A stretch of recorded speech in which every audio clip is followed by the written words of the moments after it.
So unless you've been living under a rock, you're aware of the Kendrick Lamar versus Drake beef that's been going on. But in this video, I'm going to explain why Drake was always supposed to lose this beef and why it spells a very dangerous time for hip-hop and music as a whole, and it all boils down to one question. But before we get into that, everybody, welcome to Christosophy. This is the show where we talk about relevant topics and shine light into the darkest of places and spaces. This episode will be no different, folks. So if this is your first time on my channel, I grew up as a child rapper, actor, and performer. I worked with Nickelodeon as a child actor, so I've been in the entertainment industry most of my life. My father was in the music industry even before that, and so I've grown up around these kinds of people, these kinds of strategies. I kind of know how the entertainment industry works. So my hope is that this video will be educational, enlightening, just in terms of how orchestrated this beef could be and why it's so dangerous for music. So as everybody knows, hip hop is a competitive art form. It's always been that way.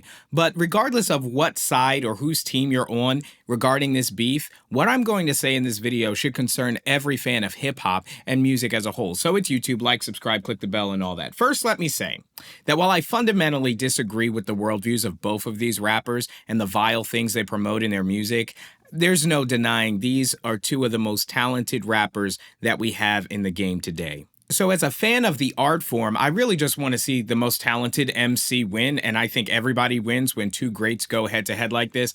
But while beef is natural in the rap game, there's something very GMO about this entire thing. So enough beating around the bush. It comes down to one of the very first questions Drake asked in his diss track that was in response to Like That by Kendrick and others. I'll play that for you now. What the is this, a 20v1? He simply asks, what is this, a 20v1? And you know what? While this was something that was largely glossed over, it's actually fundamental to the entire beef. Think about it for a minute. Everyone from Metro to obviously Kendrick to Kanye West to Rick Ross, I mean, you name it, The Weeknd, they all were seemingly in cahoots to take down Drake. And there's even a moment in an interview with Kanye West where he seemingly makes a Freudian slip acknowledging exactly that. It's coming together finally, because it's not just about the elimination of Drake, you know, it's like, you know, it's like we saving the world. Like you take Drake and Lucien out, that just alters everything, because that's such a control thing they had, the algorithm, the way that they work together to fix the numbers and all that. Now, I wanted to play that clip in full context so you could see that Kendrick, Kanye, and all these other rappers don't just see it as taking down Drake, but taking down the current power that be. But you got to take Kanye's words with a grain of salt, because this is the same rapper who said this. Drake is the greatest rapper ever.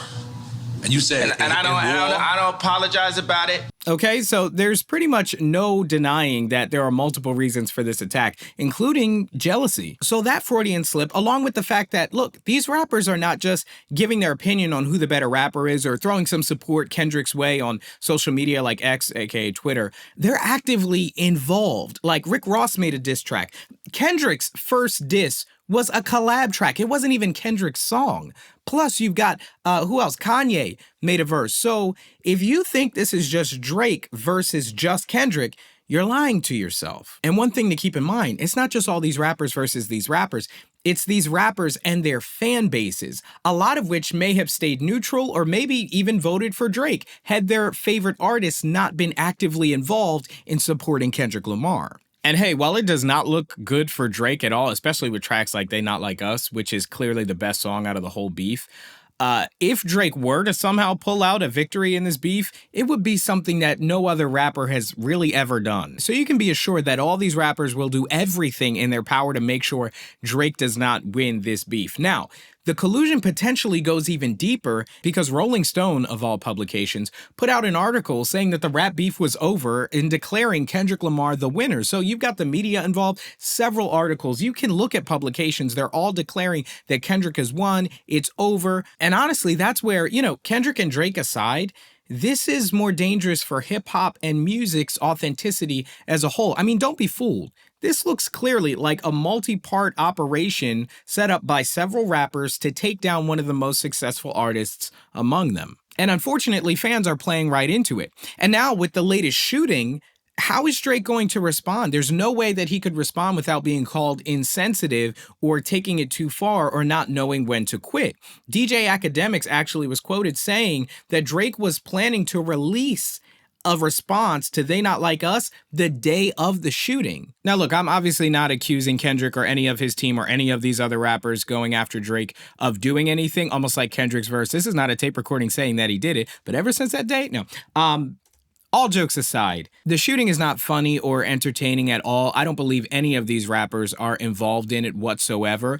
But I think that everybody needs to sit back and understand that what they're saying and the things that they're expressing in these videos can cause people to take real actions. Obviously, Drake's bodyguard and his family are all in my prayers. They should be in everybody's prayers.